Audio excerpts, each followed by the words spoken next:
အားလုံးပဲမင်္ဂလာပါအခုညလေးမှာအခုညအိတ်ခင်လေးမှာကျွန်တော်အနေနဲ့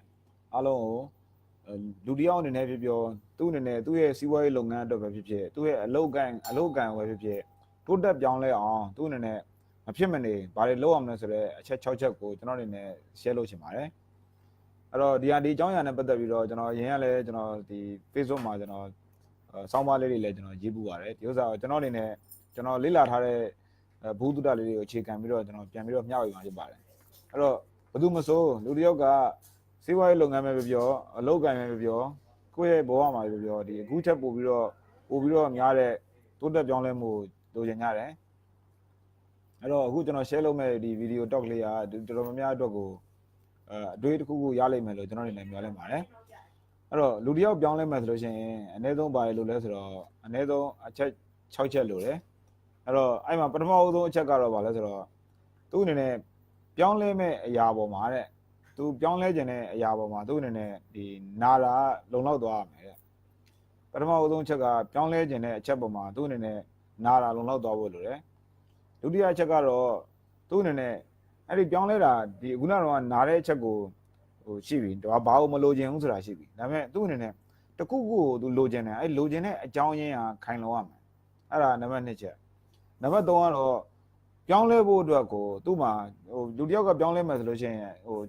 သူ့အတူပြောင်းလို့မရဘူးသူ့အနေနဲ့ဒီဘုသူဒ္ဓအသစ်တွေ idea အသစ်တွေရှိရမယ်အဲ့ဒါကြောင့်နံပါတ်3ချက်ကတော့ပြောင်းလဲဖို့အတွက်သင်ယူတာလုံလောက်ဖို့လိုတယ်သင်ယူတာလုံလောက်ဖို့လိုတယ်နောက်ဆက်ပြီးပြောရင်နံပါတ်4ကတော့ပြောင်းလဲနိုင်ဖို့အတွက်ကိုအရင်းမြစ်တွေလုံလောက်ဖို့လိုတယ်ပြောင်းလဲနိုင်ဖို့အတွက်ကိုအရင်းမြစ်တွေလုံလောက်ဖို့လိုတယ်ဆိုတော့သူ့မှာလိုအပ်တဲ့အသိပညာဘုသူဒ္ဓအပြင်တခြားဒီဗာလဲမိတ်ဆွေအပေါင်းအသင်းတွေပတ်ဝန်းကျင်တွေထောက်ပံ့တွေပါတယ်လို့လဲပေါ့နော်အဲ့လိုမျိုးဒီပြောင်းလဲနိုင်ဖို့အတွက်ကိုသူ့မှာလိုအပ်တဲ့အထောက်ပံ့တွေလိုမယ်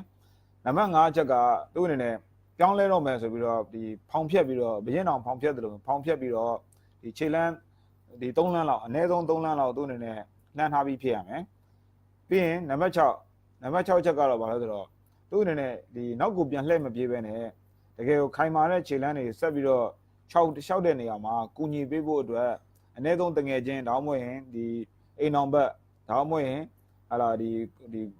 ီကို professionally ကူညီပေးမဲ့ coach အဲ့လိုမျိုးဒီကိုရှေ့ဆက်ပြီးတော့တိုးတက်အောင်လုပ်တဲ့နေရာမှာကူညီပေးမဲ့ coach တယောက်ဒါမျိုးလိုတယ်ဆိုတော့ကျွန်တော်အနေနဲ့အခုဒီ6ချက်ကိုကျွန်တော်နည်းနည်းလေးပို့ပြီးတော့ချက်ပြီးတော့ကျွန်တော်အနေနဲ့ share လုပ်ချင်ပါတယ်အဲ့တော့ကျွန်တော်အခုအဲ့လိုမျိုး share မလုပ်ခင်မှာဆက်ပြီးတော့မသွားခင်မှာအခုဒီမှာရှိနေတဲ့မိတ်ဆွေတွေဒီကိုအကြောင်းလေးဒီအောက်မှာနည်းနည်းလေးမိတ်ဆက်ပေးရင်ကျွန်တော်အနေနဲ့ဒီပို့ပြီးတော့ဒီ share လုပ်ရတာဒီအဆင်ပြေပါတယ်အဲ့တော့ကိုယ့်ရဲ့နာမည်နဲ့ကိုအခုဘယ်မျိုးကနေကြည့်နေတာလဲအဲ့တော့အဲ့ဒါလေးကိုဒီမှာဒီ comment လေးမှာရေးပေးမယ်ဆိုရင်ပို့ပြီးတော့တယောက်နဲ့တယောက်နဲ့လည်းဒီမှာကြည့်နေတဲ့လူတွေချင်းချင်းလည်းဒီမိတ်ဆွေဖြစ်လို့ရတာပေါ့နော်အဲ့တော့ကိုနာမည်ကဘယ်သူလဲကိုအခုဘယ်မျိုးကနေကြည့်နေတာလဲအဲ့ဒါလေးကိုတစ်ချက်လောက်ရေးပေးပါအောင်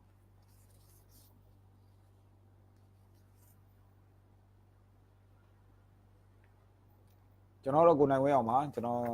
်အခုရန်ကုန်တကူမြို့နယ်မှာရှိတဲ့ကျွန်တော်အိမ်ကနေပြီးတော့ကျွန်တော်ပြောနေတာပါအဲ့တော့ကျွန်တော်အနေနဲ့ဆက်ပြီးတော့ကျွန်တော်နည်းနည်းလေးအခြေချက်ပြီးကျွန်တော်ထပ်ပြီးရှင်းမယ်ဆိုလို့ရှိရင်ကျွန်တော်ပထမဆုံးပြောခဲ့တယ်လူတစ်ယောက်ကဒီပြောင်းလဲမယ်လက်ရှိအခြေအနေကနေပြီးတော့တိုးတက်ပြောင်းလဲမယ်ဆိုလို့ရှိရင်သူ့အနေနဲ့လက်ရှိနေပြီးသားအခြေအနေပေါ်မှာနာလာလုံလောက်ဖို့လိုတယ်ဂျွန်စီမတ်ဆွဲကတော့အဲ့ဒါကိုဘယ်လိုပြောလဲဆိုတော့ဒီခေါင်းဆောင်တစ်ယောက်ကတဲ့လက်ရှိအခြေအနေကိုအားမလို့အားမရဖြစ်တဲ့စိတ်ဖြစ်ဖို့လိုတယ်အားမလို့အားမရဖြစ်တဲ့စိတ်ဖြစ်ဖို့လိုတယ်ဆိုတဲ့သဘောကကျွန်တော်တို့ဒီစီးပွားရေးလုပ်ငန်းတွေမှာပြောကျွန်တော်တို့ဒီထွင်ကြံစမှုတွေမှာပြောကျွန်တော်တို့အနေနဲ့ကားနဲ့သွားနေရတာကိုတာယာနေတယ်တင်မောနဲ့သွားနေရတာတာယာနေတယ်ဆိုလို့ရှိရင်ကျွန်တော်တို့လေးမြန်နေပေါ်လာမှာမဟုတ်ဘူးကျွန်တော်တို့ဒီတိုင်းပဲအိမ်မှာအရင်တော့ဒီကျိုးနဲ့သုံးရတဲ့ဖုန်းတွေဒီဖုန်းတွေကိုကျွန်တော်တို့တာယာနေလို့ရှိရင် mobile phone တွေပေါ်လာမှာမဟုတ်အဲ့တော့ပို့ပြီးတော့ကောင်းတဲ့ဟာတစ်ခုခုကိုသွားနိုင်ဖို့ဆိုလို့ရှိရင်ကျွန်တော်တို့လက်ရှိငကိုရှိနေတဲ့ဒီအခြေအနေပေါ်မှာကျွန်တော်တို့အားမလို့အားမရဖြစ်တဲ့စိတ်ရှိဖို့လိုတယ်အဲ့တော့ကိုယ့်ကိုယ်ပြန်ပြီးသုံးသပ်ကြည့်ရမယ်ဘာတွေပြန်ပြီးသုံးသပ်ကြည့်ဖို့လိုလဲဆိုတော့ကိုယ့်ရဲ့လက်ရှိဝင်ငွေအခြေအနေကိုယ့်ရဲ့လက်ရှိဝင်ငွေအခြေအနေကကိုလိုချင်တဲ့အခြေအနေကိုရောက်နေလားဒါမှမဟုတ်လို့ရှိရင်ကိုဒီဟာနဲ့ပတ်သက်ပြီးတော့ကိုအားမရတဲ့အခြေအနေရှိနေတာကိုယ့်ရဲ့လက်ရှိဒီစီးပွားရေးလုပ်ငန်းအခြေအနေအဲ့တော့ကိုကကြိုက်တဲ့ဒီ level တစ်ခုခုကိုရွေးလို့ရတာပေါ့နော်ကိုက relationship ကိုရွေးမယ်ဆိုလို့ရှိရင်ကိုယ့်ရဲ့ relationship ဒီအခြေအနေကဒီကိုလိုချင်တဲ့အခြေအနေဖြစ်လာဒါမှမဟုတ်ကိုယ့်ရဲ့မိဘနဲ့သားသမီးဆက်ဆံရေးလားဒါမှမဟုတ်အိမ်အောင်ဘက်နဲ့ဆက်ဆံရေးလားကိုယ့်ရဲ့ကလေးတွေနဲ့ဆက်ဆံရေးလားဒီအခြေအနေကကိုလိုချင်တဲ့အခြေအနေဖြစ်နေရလားဒါမှမဟုတ်လို့ရှိရင်ဟလာဒီစီးပွားရေးလုပ်ငန်းကိုစီးပွားရေးလုပ်ငန်းမှာကိုဖြစ်စေချင်တဲ့အတိုင်းဖြစ်နေသလား ကိုလုပ်ငန်းကဒီကိုရီမန်းထားတဲ့ရီမန်းချက်တွေကဘယ်လိုတွေရှိလဲဒါပေမဲ့လက်ရှိမှာလုပ်ငန်းထဲမှာအဆင်မပြေတာတွေစိတ်ပြက်စရာတွေပါရှိဝန်ထမ်းတွေဝန်ထွက်များနေတာလား customer complaint တွေများနေတာလားဒါမှမဟုတ် cost တွေသိများနေတာလားဟလာဒီလုတ်တလောက်အရာမထင်တာမျိုးတွေဖြစ်နေတာလားဝန်ထမ်းတွေကအရေးသွေးမမီဘူးလားဆိုတော့ဒါတွေနဲ့ပတ်သက်ပြီးတော့အဆင်မပြေတဲ့အချက်တွေကိုတေချာဒီကိုက analyze လုပ်ကြည့်ဖို့လိုတယ်ချရေးကြည့်ဖို့လိုတယ်အဲ့တော့ဒါမှမဟုတ်လို့ရှိရင်အလုပ်ကန်ကိုလက်ရှိဘယ်ယာတူးမှလုပ်နေရလဲကိုရနေတဲ့လစာဘယ်လောက်လဲအဲ့တော့ကိုအနေနဲ့ဒီမျှော်မှန်းထားတဲ့အတိုင်းအောင်ဖြစ်လားကိုရှေ့ဆက်ပြီးတော့ကိုမှဘဝမှာတခြားရည်မှန်းထားတဲ့ဟာတွေဘာတွေရှိနေလဲအဲ့တော့လက်ရှိအခြေအနေကိုမပြင်မင်းဒီတိုင်းပဲသွားမှန်တယ်လို့ရှိရင်နောက်6လတစ်နှစ်2နှစ်3နှစ်လောက်မှာနောက်မှ9နှစ်လောက်မှာကိုယ့်ရဲ့ဘဝဘာတွေထိခိုက်လာနိုင်လဲကြာရင်ပိုပြီးဆိုးလာမယ့်အချက်တွေရပါတယ်လေဆိုတော့ကိုကမပြင်မထားတဲ့အတွက်ကြောင့်ကိုဘဝမှာကိုချစ်တဲ့တခြားသူတွေအဲ့လူတွေကိုရောဘယ်ဘိုင်းတွေမှာပို့ပြီးတော့ထိခိုက်သွားနိုင်တယ်ဒါလေးတွေကိုကျွန်တော်တို့ကစဉ်းစားကြည့်မယ်ဆိုလို့ရှိရင်ကိုလက်ရှိအခြေအနေကငါဆက်ပြီးတော့တာရသလားဒါမှမဟုတ်လို့ရှိရင်ကိုပြောင်းလဲတင်သလားဆိုတာ idea ရလာလိမ့်မယ်ကျွန်တော်ရဲ့ဒီ NLP ကျွန်တော်လေ့လာတော့ကျွန်တော် NLP နဲ့ coaching ပေါ့နော်ကျွန်တော်လေ့လာခဲ့တဲ့ဒီကနေဒါနိုင်ငံသား Mr. Sebastian Leblanc သူစီကနေပြီးတော့ကျွန်တော်ကိုကားရလေးတခုပြောရင်သူကဘာပြောလဲဆိုတော့ are you happy တဲ့ကိုအနေနဲ့အခုဒီချိန်နေမှာကိုပျော်လားပေါ့နော်ပျော်လားဆိုတော့ကိုပြန်ပြီးတော့သုံးသက်ကြည့်တဲ့အခါမှာကိုပျော်လားမပျော်လားဆိုတာစဉ်းစားကြည့်လို့ရတယ်ပျော်တယ်ဆိုရင်ဘာဖြစ်လဲပျော်တယ်ဆိုလို့ရှိရင်ဒီတိုင်းဆက်သွားရအောင်မှာဆိုလိုချင်တဲ့သဘောကကျွန်တော်တို့ကဒီလူတယောက်ကကိုယ့်ရဲ့ဒီကျမ်းမာရေးအခြေအနေကိုပြန်ပြီးကြည့်လိုက်တယ်အဲ့ဒါကိုကဒီဗာလဲဟိုကျမ်းမာရေးအခြေအနေကောင်းတယ်ဟိုဘာမှပြောစရာမရှိဘူးအဲ့ဒါအမောတွေပါလည်းခံနိုင်တယ်ဟိုအေးကြီးတွေပါလည်းဝရတယ်အကုန်အစီပူတွေပါလည်းမရှိဘူးဒါလို့ရှိရင်ဒါကိုပြောတယ်ဒါတချို့ကြတော့လဲသူ့အခြေအနေသူပြန်ကြည့်ရင်အခြေအနေကဘေးကလူကတွက်ကြည့်လို့ရှိရင်မကောင်းဘူးဒါပေမဲ့သူ့သွားမေးကြည့်ရင်သူပျော်နေတယ်သူပျော်နေရင်ဘာလို့အောင်လဲဆိုတော့ပျော်နေရင်ကျွန်တော်တို့ကဒီတိုင်းဆက်သွားဘေးကလူကသူ့ဟာသူကျင်နေတဲ့ကိစ္စကြီးကိုကျွန်တော်တို့ဘေးကနေကျွန်တော် coach လုပ်တယ်coach လုပ်တဲ့ဆိုတဲ့အခါမှာဘေးကနေပြီးတော့လူတယောက်ကိုအတင်းသွားပြီးပြင်ခိုင်းလို့မရဘူးကျွန်တော်တို့ကလူတယောက်သူ့အသိစိတ်နဲ့သူပြောင်းလာအောင်ပဲကျွန်တော်တို့ကဘေးကနေပြီးတော့ဒီတက်မှတ်ပေးလို့ရတက်မှတ်ပေးတယ်ဆိုတာလေသူ့ဟာသူသိလာအောင်တက်မှတ်ပေးရဒါအဲ့ခါမှာသွားပြီးတော့သူ့ကိုချိန်မှာဆိုအတင်းသွားပြောလို့မရဘူးကိုယ့်ရဲ့ဘဝအခြေအနေကိုယ့်ရဲ့အခြေအနေကိုပြန်ကြည့်ကြည့်ပျော်တယ်ဆိုလို့ရှိရင်ဘာလုပ်မလဲဆိုတော့ဒီတိုင်းဆက်သွားကြည့်ကျွန်တော်တို့မပျော်ဘူးဆိုဘာလုပ်အောင်မပျော်ဘူးဆိုရင်တော့ပြောင်းလဲဖို့အတွက်တခုခုစဉ်းစားရတော့အဲ့တော့ပြောင်းလဲတာနဲ့ပတ်သက်လို့ရှိရင်ဆရာကြီးတော်တော်အောင်နှွှမ်းသက်လည်းမကြခဏဥပမာပေးတယ်ဘာလဲဆိုတော့ပြောင်းလဲတယ်ဆိုတော့change ကျွန်တော်တို့လိုချင်တာ change မဟုတ်ဘူးဘာလို့ဆိုတော့ပြောင်းလဲတယ်ဆိုတာကကျွန်တော်တို့ကြိုက်သည်ဖြစ်စေမကြိုက်သည်ဖြစ်စေပြောင်းလဲမှုကကျွန်တော်တို့ နေတူတူပါရှိနေတယ်ကျွန်တော်တို့နိုင်ငံမှာပြောင်းနေတယ်ဟလာဒီစီးပွားရေးအခြေအနေတွေပြောင်းနေရှိတယ်ကမ္ဘာနိုင်ငံတွေမှာလည်းပြောင်းလဲနေတာတွေရှိတယ်အဲ့တော့ပြောင်းလဲမှုတွေကတော့ဘယ်နေရာမှာဆိုဖြစ်နေမှာပဲဒါပေမဲ့ပြောလို့ရတာပြောင်းလဲတိုင်းတိုးတက်မယ်လို့ပြောလို့မရပြောင်းလဲတိုင်းတိုးတက်မယ်လို့ပြောလို့မရဆိုလိုချင်တဲ့သူကဥမာကျွန်တော်တို့နိုင်ငံသားချမ်းသာရင်ချမ်းသာပါမယ်ကိုကဒီတိုင်းပဲဒီပါလဲဟိုအရင်လိုပဲနေလို့ရှိရင်အရင်ရှင်နေတော့မှရက်တည်နိုင်ခြင်းမှရက်တည်နိုင်မှာဆိုလိုချင်တဲ့သဘောကနိုင်ငံပြောက်တိုးတက်ပြောင်းလဲသွားလို့ကျွန်တော်တို့စီမှာကောင်းတဲ့ဒီ impact တွေတက်ရောက်မှုတွေအတိုင်းအတာတစ်ခုရှိမယ်ဆိုတာသိကြရတယ်ဒါပေမဲ့မကြိုးစားတဲ့လူအတွက်ကတော့ဒီဘာမှဖြစ်လာမှာမဟုတ်အဲ့လိုသာဆိုလို့ရှိရင်ချမ်းသာတဲ့နိုင်ငံမှာဆင်းရဲတဲ့လူရှိမှာမဟုတ်ဆိုတော့ပြောချင်တဲ့သဘောကပြောင်းလဲတဲ့အခါမှာတိုးတက်မှုပါဖို့ဆိုလို့ရှိရင်ကိုကရွေးချယ်ဖို့လိုတယ်ကိုကလိုက်ပြီးတော့လုပ်ဖို့လိုတယ်ကျွန်တော်တို့လိုချင်တာ transformation ဒါကိုပြောတာပေါ့နော်အဲ့တော့ကိုကလက်ရှိရှင်တွေမှာကျင့်တတ်သလားမကျင့်တတ်သလားဒါကိုပြန်ပြီးစဉ်းစားပါအကယ်၍ကိုယ်အနေနဲ့မကျင့်တတ်ဘူးကိုယ်အနေနဲ့ဒီထက်မကဆက်ပြီးသွားတဲ့တယ်လို့မြင်တယ်ဆိုလို့ရှိရင်ဘာလို့အောင်လဲဆိုတော့ကိုကဒီပြောင်းလဲဖို့အတွက်ကိုယ်စပြီးရွေးချယ်ဖို့လိုတယ်အဲ့တော့ဒီထဲမှာကိုယ့်ရဲ့လက်ရှိအခြေအနေထက်ပိုပြီးတော့တိုးတက်ပြောင်းလဲခြင်းတဲ့သူတွေဘယ်နှယောက်လောက်ရှိလဲကိုယ့်ရဲ့ဘဝအခြေအနေကိုယ့်ရဲ့စီးပွားရေးလုပ်ငန်းအခြေအနေကိုယ့်ရဲ့ပညာရေးအခြေအနေကိုယ့်ရဲ့ကျန်းမာရေးအခြေအနေကိုယ့်ရဲ့လက်ရှိဝင်ငွေအခြေအနေဟုတ်လားဒါတွေအကုန်လုံးကိုပြန်ပြီးတော့သုံးသပ်ကြည့်ပါကိုယ့်ရဲ့ပိုင်ဆိုင်မှုစဉ်းစားကြည့်တဲ့အခါမှာကိုကဒီလက်ရှိအခြေအနေထက်ငါဒီထက်မကသွားလို့ရသေးတယ်တိုးတက်အောင်လုပ်လို့ရသေးတယ်ပြင်လို့ရသေးတယ်လို့ယုံကြည်တယ်ဆိုလို့ရှိရင်ကိုကဒီပြောင်းလဲဖို့အတွက်ကိုဒီလမ်းအောင်ရွေးချယ်လို့ရတယ်ကျွန်တော်ဆိုရင်2015မှာကျွန်တော် YKK မှာကျွန်တော် executive director အနေနဲ့ကျွန်တော်ဒီလုပ်နေတယ်ကျွန်တော် HR department ဂိုင်းထားတယ် operation ကိုလည်းကျွန်တော်အနေနဲ့ကြည့်ပေးရတာရှိတယ်ကျွန်တော်ရဲ့ဖွဲ့စည်းပုံမှာဝန်ထမ်းထောင်နဲ့ချီပြီးရှိတယ်ကျွန်တော်ဒီဟလာဆိုင်ခွဲပေါင်း30ကျော်ကျွန်တော်ဂိုင်းထားရတယ်အဲ့တော့ကျွန်တော်ကိုယ်တိုင်ကအဲ့မှာကျွန်တော် shareholder အနေနဲ့လည်းပါနေတယ်ကျွန်တော် shareholder တွေကကျွန်တော်တို့ဒီ connection နဲ့9နှစ်လောက်ကျွန်တော်တို့တူတူလောက်လာကြတာဖြစ်တယ်ကျွန်တော်နဲ့အရင်ရင်းနေတယ်ဒါပေမဲ့အဲ့အချိန်မှာကျွန်တော်ရေရှည်ကိုကျွန်တော်ရီမှန်းတဲ့အခါမှာကျွန်တော် team နဲ့သွားတဲ့အခါမှာကျွန်တော်တချို့ဟာလေးတွေနည်းနည်းနှေးတယ်လို့ကျွန်တော်မြင်တယ်အဲ့တော့ကျွန်တော်နောက်တစ်ဆင့်အောင်သွားဖို့ဆိုလို့ရှိရင်ကျွန်တော်တက်ထွက်ပြီးတော့ကျွန်တော်တယောက်တည်းပိုင်တဲ့ business ကိုကျွန်တော်ထူထောင်မှုလိုတယ်လို့ယူဆတယ်အဲ့အတွက်ကြောင့်ကျွန်တော်တော်တော်ကြီးကိုခက်စဉ်းစားပြီးတော့ကျွန်တော်ရဲ့ partner တွေနဲ့ကျွန်တော်ဒီလမ်းခွဲတဲ့ဆိုတာကျွန်တော် share အနေနဲ့တော့ကျွန်တော်ပါသေးတယ်ဒါပေမဲ့ကျွန်တော်ထွက်လာတယ်ဒီလူအနေနဲ့ active board of director မှာဝင်လောက်တာကနေကျွန်တော်ထွက်လာပြီးတော့ကျွန်တော် ဒီကျွန်တော်ရဲ့ကိုယ်ပိုင်ဒီ breakthrough coaching training and consulting ကိုလုပ်ဖို့အတွက်ကျွန်တော်ဖြစ်လာတာဖြစ်တယ်ဆိုတော့ကျွန်တဲ့တော့ဒီကျွန်တော်ဟိုအချိန်ဒီမှာကျွန်တော်ဆက်သွားလို့ချင်းဖြစ်လာမဲ့နာကျင်မှုတွေကျွန်တော်မလိုချင်တဲ့အချက်တွေကျွန်တော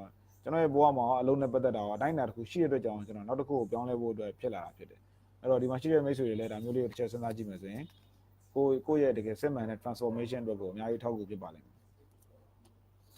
ကျွန်တော်တစ်ချက်ဆက်ပြီးသွားမယ်ဆိုလို့ရှိရင်တော့ကိုကတခုခုလိုချင်တယ်ဆိုတော့အကြောင်းရင်းကခိုင်လုံဖို့တေချာဖို့လိုအပ်တယ်ဆိုလိုချင်တဲ့တော့လူတစ်ယောက်ကအကြောင်းရင်းမလုံလောက်လို့ရှိရင်မပြောင်းလဲဘူးအကြောင်းရင်းမလုံလောက်လို့ရှိရင်မပြောင်းလဲဘူးကျွန်တော်ဒါနဲ့ပတ်သက်ပြီးတော့ကျွန်တော်ရဲ့ဒီလူတွေအများကြီးတက်ကြတဲ့ဟိုဒီမှာရှိတဲ့မိတ်ဆွေတွေကြားဘူးလိမ့်မယ်လို့ကျွန်တော်ထင်တယ်ကျွန်တော်တို့ transformational leadership journey ဆိုတဲ့ program 3 days 3 ရက် program 3 days leadership သင်တန်းပေါ့နော်သင်တန်းဆိုပေမဲ့ကျွန်တော်တို့ကစာသင်တယ်လို့မျိုးမဟုတ်ဘဲနဲ့တွေးစရာတွေပေးတယ်စဉ်းစားစရာတွေပေးတယ်ပြီးပြီးလို့ရှိရင်လူတစ်ယောက်ကသူ့ရဲ့လက်ရှိ business အလုပ်ကိုင်ဟုတ်နော်ဒါမှမဟုတ်ဘဝဒါနဲ့ပတ်သက်ပြီးသူ့အတူပြန်ပြီးတော့ရှာဖွေလို့ရအောင်လုပ်ပြကျွန်တော်ကလူတစ်ယောက်ကိုသင်ထိုင်လောက်တဲ့အရေးချင်းကျွန်တော်မှမရှိဘူးဒါပေမဲ့လူတစ်ယောက်ကိုသူ့ကိုယ်သူပြန်ပြီးတော့တွေးသွားနိုင်အောင်တော့ကျွန်တော်လုပ်ပေးနိုင်လို့ယုံကြည်တယ်ကျွန်တော်မြန်မာနိုင်ငံမှာပထမအဆုံး business and executive coach ဖြစ်တယ်ကျွန်တော်တကဘာလုံးမှာနံပါတ်1လို့ပြောလို့ရတဲ့ coach တွေ trainer တွေအားလုံးစီကနေပြီးတော့ကျွန်တော်သင်ထားပြီးသားဖြစ်တယ်ဆိုတော့အဲ့ဒီအတွက်ကြောင့်အဲ့ဒါတွေကိုအသုံးချပြီးတော့ကျွန်တော်လူတွေကိုဟလာများသောအားဖြင့်ကျွန်တော်တို့သိတဲ့ဟာပေါ့နော်သင်တန်းတွေတော်တော်များများ outside in လို့ခေါ်တဲ့အပြင်ကနေပြီးတော့လူတွေကိုidea တွေအတွေးခေါ်တွေအသိပညာတွေဒါတွေကိုအပြင်ကနေပြီးတော့ထည့်ပေးတဲ့နည်းကိုသုံးကြတယ်ကျွန်တော်တို့ကကြတော့ကျွန်တော်ကဘာလို့လဲဆိုတော့လူတွေတော်တော်များများကသူတို့ဘဝမှာဟိုးမွေးကလေးကနေစပြီးတော့ကြီးလာတယ်သူတို့ရထားတဲ့ဘုဒ္ဓတာတွေအများကြီးပဲသူတို့သိလာတယ်အများကြီးပဲသူတို့ဖတ်ထားတယ်အများကြီးပဲဒါပေမဲ့အဲ့ဒီထဲမှာထုတ်မသုံးရသေးတာတွေအများကြီးရှိတယ်အဲ့လိုပဲလူတွေမှာသူတို့ပြောချင်တဲ့ဟာတွေသူတို့ဖြစ်ချင်တဲ့ဟာတွေသူတို့ရည်မှန်းချက်တွေသူတို့မျိုးသိထားတာတွေအများကြီးရှိတယ်အဲ့ဒါတွေကိုထွက်လာအောင်ကျွန်တော်တို့က inside out ဖြစ်လာအောင်ကျွန်တော်တို့ကလုပ်ပေးတာ inside out ဆိုတာလူတွေမှာရှိတဲ့ရင်ဘတ်ထဲမှာရှိတဲ့ဟာတွေသူတို့ရဲ့အုံနောက်ထဲမှာရှိတဲ့ဟာတွေအဲ့ဒီထွက်လာပြီးတော့ကျွန်တော်တို့ဒီဘက်ကကျွန်တော်ဆွေးနွေးတဲ့ဟာဒီ world number 1 leadership expert ပြောလို့ရတဲ့ John C. Maxwell တို့နောက်ဒီ American number 1ဒီ success coach Jack Canfield တို့တခြားကျွန်တော်လေ့လာခဲ့တဲ့ဒီဆရာကြီးတွေရဲ့ content တွေကိုကျွန်တော်ပေါင်းပြီးတော့ကျွန်တော်ပြန်ပြီးဆွေးနွေးရောအဲ့တော့ကျွန်တော်တို့အားလုံးပြပြတယ်အဲ့ဆရာကြီးတွေကိုမယုံနဲ့လို့ကျွန်တော်လည်းမယုံနဲ့ဆိုလိုချင်တဲ့သဘောကသူတို့ပြောတာမှန်တယ်ဆိုတာဘယ်သူအတွက်ကျင်းနေမှန်လားဆိုသူတို့အတွက်မှန်တာကျွန်တော်ပြောတာမှန်တယ်ဆိုတာလည်းဘယ်သူအတွက်မှန်လဲဆိုကျွန်တော်အတွက်မှန်တာဆိုလိုချင်တဲ့သဘောကဒီပါလေကျွန်တော်အတွက်မှန်တယ်ဆိုတဲ့ကိစ္စဒီအခုဒီမှာကြည့်နေတဲ့မိတ်ဆွေတွေအတွက်မှန်မှန်လို့ကျွန်တော်ပြောလို့မရအောင်ဆိုလိုချင်တဲ့သဘောကလူတိုင်းအတွက်မှန်တယ်ဆိုတဲ့အဖြေဆိုတာကျွန်တော်တို့ဒီဘာသာတရားမှာပဲရှင်းရှိလိမ့်မယ်ဒါမှမဟုတ်သိပ္ပံမှာရှင်းရှိမယ်ကျွန်တော်တို့ဒီအယူဆသဘောထားတွေမှာတော့ရှင်းချင်မှရှိမယ်အဲ့တော့ဆိုလိုချင်တာကကျွန်တော်တင်တာရဲ့ဒီဆရာကြီးတွေရဲ့ဒီ training material တွေရဲ့ကျွန်တော်တင်တာရဲ့နှစ်ခုပြီးလို့ရှိရင်ဒီမှာတင်နဲ့လာတက်တဲ့မိတ်ဆွေတွေပေါ့အဲ့သူတို့ရဲ့တင်နဲ့လာတက်တဲ့တင်နန်းသားတွေရဲ့ငကိုရှိပြီးသားအသိပညာဘုဒ္ဓတာအတွေ့အကြုံတွေရဲ့အဲ့ဒီ၃ခုပေါင်းလိုက်လို့ရှိရင်ဒီ၄ခုမြောက်တစ်ခုထွက်လာတယ်အဲ့၄ခုမြောက်တစ်ခုထွက်လာတဲ့ဟာအရန်ကိုထူးကြတယ်အရန်ကိုအကျိုးရှိပြီးတော့လူတွေကိုတကယ်စစ်မှန်တဲ့ transformation ပေးနိုင်တယ်လို့ကျွန်တော်တို့ယုံကြည်ပြီးတော့သွားလာတယ်အဲ့တော့ကျွန်တော်ရဲ့အဲ့ဒီ TLJ transformational leadership journey ၃ရက်တင်တဲ့ဟာအခုဆိုလို့ရှိရင်မြန်မာနိုင်ငံမှာတင်နန်းတက်ရောက်တဲ့သူအများဆုံးခေါင်းဆောင်မှုတင်နန်းအနေနဲ့ဒီလူသိတော်တော်လေးများလာတယ်ကျွန်တော်တို့စီမှာလာတက်တာတစ်ချိန်ဆိုလို့ရှိရင်တင်နန်းသားပေါင်းဒီ5 600 900 800လောက်900လောက်ထိတက်ကြတယ်တစ်ခေါက်ဆို1000နီးပါးတက်ပြီးတော့ဒီမြို့ပေါင်း40ကျော်50ကျော်60ကျော်အဲ့လောက်ထိလာပြီးတက်ကြတာကျွန်တော်တို့နေအများကြီးဝမ်းသာတယ်အဲ့မှာဟိုတလောကကျွန်တော်တငယ်ချင်းကိုမျိုးမောင်အောင်ဆိုတာသူကဩစတြေးလျကနေပြန်လာတယ်အဲ့တော့ကျွန်တော်ကအဲ့မှာဒီတင်နန်းမှာလူတွေကိုကျွန်တော်တို့က why ဆိုတဲ့ဒီကိုကတခုခုလိုချင်တယ်ဘာကြောင့်လိုချင်တာလဲဆိုတဲ့အကြောင်းရင်းကိုကျွန်တော်တို့ပြောတယ်အဲ့တော့ကျွန်တော်ပြပြတယ်သူနဲ့ကျွန်တော်တို့ဥပမာလေးတစ်ခုလုပ်တယ်ဘာလဲဆိုတော့ကျွန်တော်တို့ငယ်ငယ်တော့မဟုတ်ဘူးအခုချိန်ကြီးကျွန်တော်တို့ platform မှာဒီဖြူနေကြအတုံးလေးတွေရှိတယ် platform အတုံးလေးတွေအဲ့တုံးလေးတွေပေါ်မှာကျွန်တော်တို့ဒီကလေးတွေကတက်ပြီးတော့ပြုတ်မကြအောင်ဆိုပြီးတော့လမ်းလျှောက်ကြတယ်ဒီလိုမျိုးလေးတန်းလေးရှိမယ်အဲ့မှာဒီလိုမျိုးလေးလျှောက်အဲ့တော့ဒီထဲမှာဒီလိုမျိုးလျှောက်ဖူးတဲ့လူဘယ်နှစ်ယောက်လောက်ရှိတယ်ဆိုလို့ရှိရင် yes လို့ရေးပါပြောပေါ့အဲ့တော့ကျွန်တော်တော့အခုကြီးတဲ့ထိတော့မှကျွန်တော်လှုပ်ချင်နေတော့မှာအဲ့တော့အဲ့လိုမျိုးလေးလျှောက်တယ်ဆိုတော့ဒီလိုမျိုးလေးလျှောက်တော့ကျွန်တော်တို့စိတ်ထဲမှာပြုတ်ကြသွားမှာစိုးရင်လားဆိုတော့မစိုးရင်ဘူးဒါပေမဲ့လှုပ်တယ်အဲ့ကယ်၍မြန်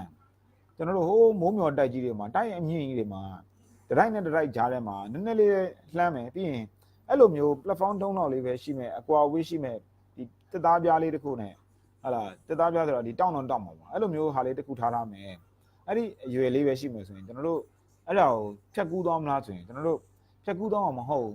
်ဘာလို့ဖြတ်ကူးသွားမှာမဟုတ်လဲဆိုတော့ကြောက်တယ်ဘာလို့ကြောက်လာလဲဆိုတော့အောက်ကိုကြရင်သိမှာကျွန်တော်တို့မှာဒီအောက်မှာတော့ကျွန်တော်တို့ကစားရဲဆိုတာကိုယ့်ကိုအပျော်သဘောလုပ်တယ်ဆိုရင်ကျွန်တော်တို့ကဘာ risk မှမရှိဘူးဒါပေမဲ့ကျွန်တော်တို့ဒီတိုက်အမြင့်ကြီးနှစ်ခုကြားထဲကနေပြီးတော့အဲ့လောက်မျိုးချင်းချင်းလေးဒီအပြားလေးတစ်ပြားကနေကျွန်တော်တို့သွားရမှာဆိုလို့ရှိရင်ကျွန်တော်တို့ပြုတ်ကြရင်သေသွားနိုင်တယ် အဲ့တော့ဟိုဘောရောက်လို့လေကျွန်တော်ဘာအကျိုးမှမရှိအဲ့တော့ကျွန်တော်လုံးမှာမဟုတ်ဘူးဒါပေမဲ့ကျွန်တော်ဒါပေမဲ့လေဘယ်လိုလဲဆိုတော့ဟိုဘောတိုက်မှာဟုတ်နော်ဒီပါလဲဟိုမီးလောင်တယ်ဒါပေမဲ့အဲ့မှာမီးလွတ်တဲ့နေရာမှာကလေးတယောက်ကိုချစ်တဲ့ကလေးတယောက်အဲ့ကလေးတယောက်ကရှိနေတယ်အဲ့ဆိုလို့ရှိရင်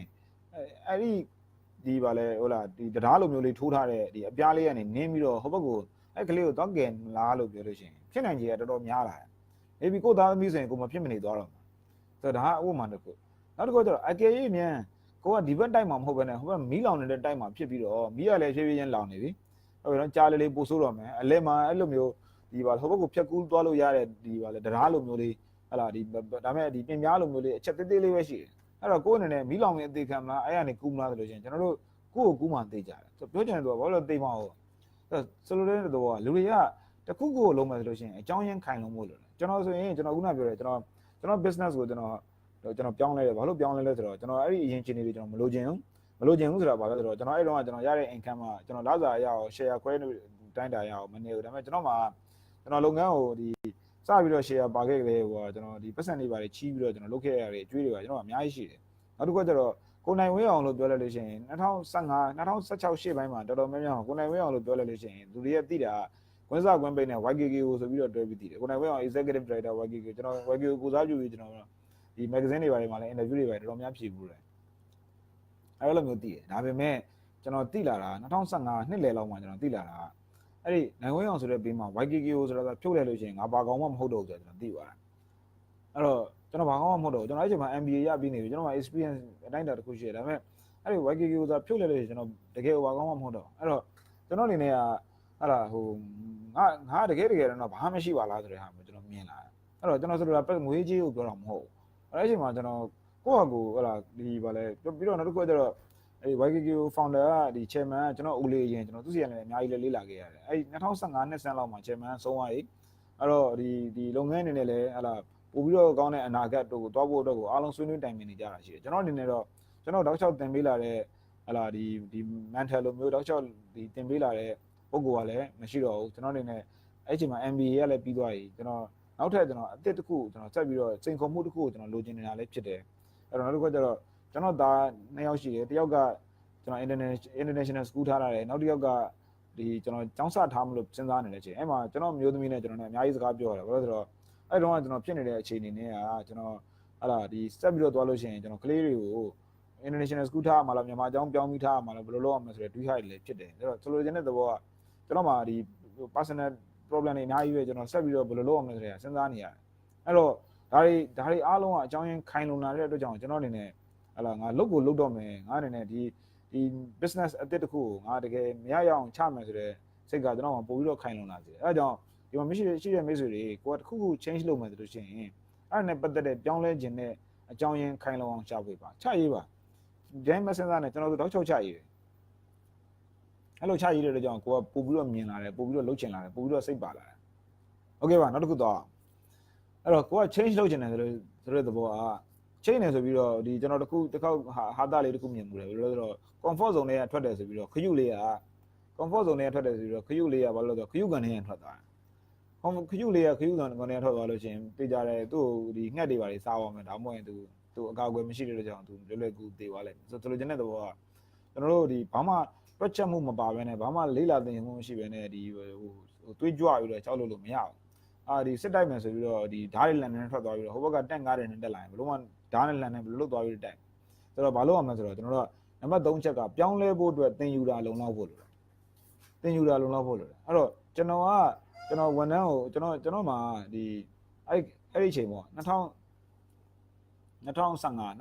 ုလို့ရှိရင်ကျွန်တော်2003နဲ့ကနေစပြီးကျွန်တော်ကိုပိုင်စီးပွားရေးလုပ်တယ်လုပ်ပြီးတော့ဒီအဆင်ပြေလိုက်မပြေလိုက်ပဲအဲ့တော့ဒီအချိန်တိုင်းတာတစ်ခုအဆင်ပြေတယ်ပြီးရင်ပွဲတယ်ကျွန်တော်ဒီလိုမျိုးအကြောင်းတွေကျွန်တော်တင်ထဲမှာတော်တော်များပြောပြပါတယ်အဲ့တော့အဲ့လိုမျိုးတွေဖြစ်တော့2000ခွန်ကနေစပြီးတော့ကျွန်တော်ဒီ YKK ကိုမှကျွန်တော် join တာပေါ့အဲ့တော့ဒီ management နဲ့ leadership တွေနဲ့ပတ်သက်ပြီးတော့ဟလာဒီတော်တော်လေးကိုတွေးရထားတဲ့ experience တွေကျွန်တော်တော်တော်များရှိတယ်ဟလာအဲ့တော့အဲ့လိုမျိုးတွေရှိတဲ့အခါမှာကျွန်တော်ဘလို့ပဲဒီကိုယ်တိုင်ကြုံလာတဲ့အတွေ့အကြုံတွေရှိနောက်တစ်ခုကကျတော့ကျွန်တော်အနေနဲ့ဟလာကျွန်တော်ဒီ management သင်တန်းတွေလည်းကျွန်တော်အများကြီးတက်တယ်ဒါမှမဟုတ်ရင်ကျွန်တော်ဒီ MBA လည်းကျွန်တော်တက်ထားတယ်ဒါတွေဘလို့ရှိကျွန်တော်လုပ်ချင်တဲ့ coaching business တဲ့တခုကိုကျွန်တော်အနေနဲ့စပြီးတော့တည်ထောင်နိုင်တဲ့အခြေအနေကျွန်တော်မရှိသေးဘူးဘာဖြစ်လို့လဲနံပါတ်1ကျွန်တော် coaching မလုပ်တော့ coaching ဆိုတာ training မဟုတ် coaching ဆိုတာဒီလူတွေကိုခုနပြောပြတဲ့ inside out ဆိုတဲ့ဟာကိုဖြစ်အောင်လုပ်ပါအဲ့တော့ကျွန်တော်အလွယ်ကူသုံးမယ်ဘာလို့လဲဆိုတော့ coaching နဲ့ပတ်သက်တဲ့သင်တန်းတက်ရမယ်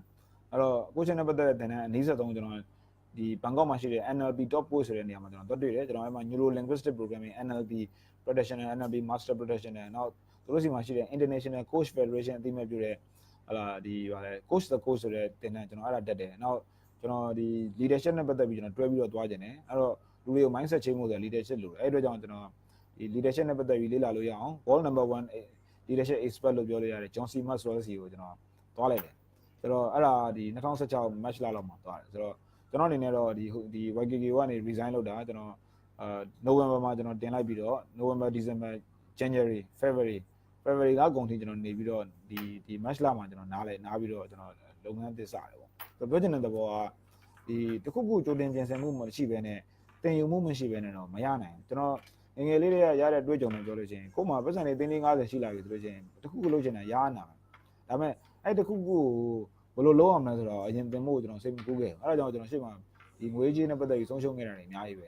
အဲ့တော့ကျွန်တော်အနေနဲ့ခုနောက်ပိုင်းမှာကိုမတက်တဲ့ဟာတခုကိုဒီလွယ်ကူဟလာဒီလက်လွတ်စပယ်စဖို့ကျွန်တော်လုံးဝစိတ်ကူးမရှိဘူးအဲ့တော့မတက်တဲ့ဟာကိုတက်တဲ့လူစီမှာသွားပြီးတော့ပတ်စံပေးပြီးတင်မယ်ဒါမှမဟုတ်စာအုပ်ဖတ်ပြီးတင်မယ်အင်တာနက်ကနေရှာမယ်ဒါတွေနဲ့ပတ်သက်ပြီးတော့ကျွန်တော်အများအားရွေးချက်ချတယ်ကျွန်တော်အဲ့တိုင်းလုပ်တယ်အဲ့ကြောင့်ခုနောက်ပိုင်းမှာအမှားရနေလာတယ်ခုနောက်ပိုင်းမှာဒီ